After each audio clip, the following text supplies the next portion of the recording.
Assalamualaikum warahmatullahi wabarakatuh. Nama saya Wulandari Diayu Kartini, NIM 23010190378. Saya dari kelompok 13 mata kuliah Pendidikan Multikultural. Di sini saya akan sedikit menjelaskan mengenai pendidikan multikultural dalam diskursus Islam. Dalam Islam, pendidikan berfungsi untuk membimbing dan mengarahkan manusia agar mampu mengemban amanah dari Allah Subhanahu wa Ta'ala, yaitu menjalankan perintahnya, meninggalkan semua larangannya, menjalankan tugas hidup di muka bumi sebagai Abdullah yang harus tunduk dan taat terhadap segala aturan dan kehendak Allah, mengabdi hanya kepada Allah maupun sebagai khalifah Allah, baik menyangkut pelaksanaan tugas kekhalifahan terhadap diri sendiri, rumah tangga, masyarakat, dan tugas kekhalifahan terhadap alam. Pendidikan multikultural mencerminkan keseimbangan antara pemahaman persamaan dan perbedaan budaya, mendorong individu untuk mempertahankan dan memperluas wawasan budaya dan kebudayaan mereka sendiri. Pendidikan multikultural merupakan pendidikan yang mempunyai karakteristik, antara lain, 1. Berprinsip pada demokrasi, kesetaraan, dan keadilan. 2.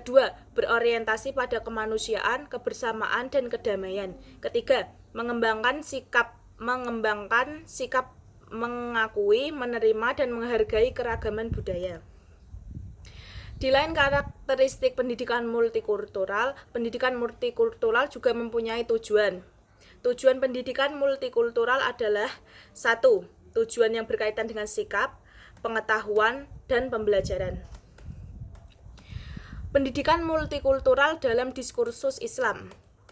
Pendidikan Islam multikultural di sini dipahami sebagai proses pendidik yang berprinsip pada demokrasi, kesetaraan, dan keadilan, berorientasi kepada kemanusiaan, keberagaman, dan kedamaian, serta mengembangkan sikap mengakui, menerima, dan menghargai keberagaman berdasarkan Al-Quran dan hadis Rasulullah SAW. Setidaknya, ada 4 hal isu pokok yang dipandang sebagai dasar pendidikan Islam multikulturalisme, khususnya dalam bidang keagamaan. Menurut Mas'ud,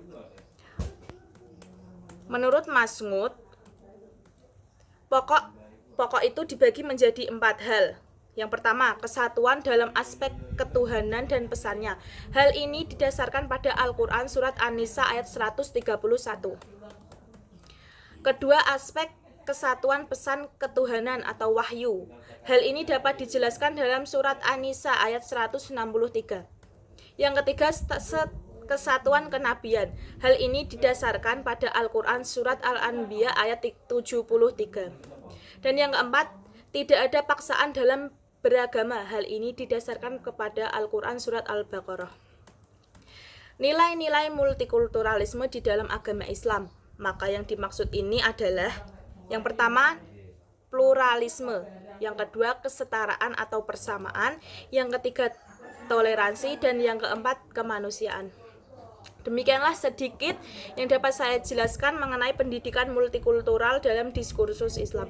Kurang lebihnya mohon maaf. Terima kasih. Wassalamualaikum warahmatullahi wabarakatuh.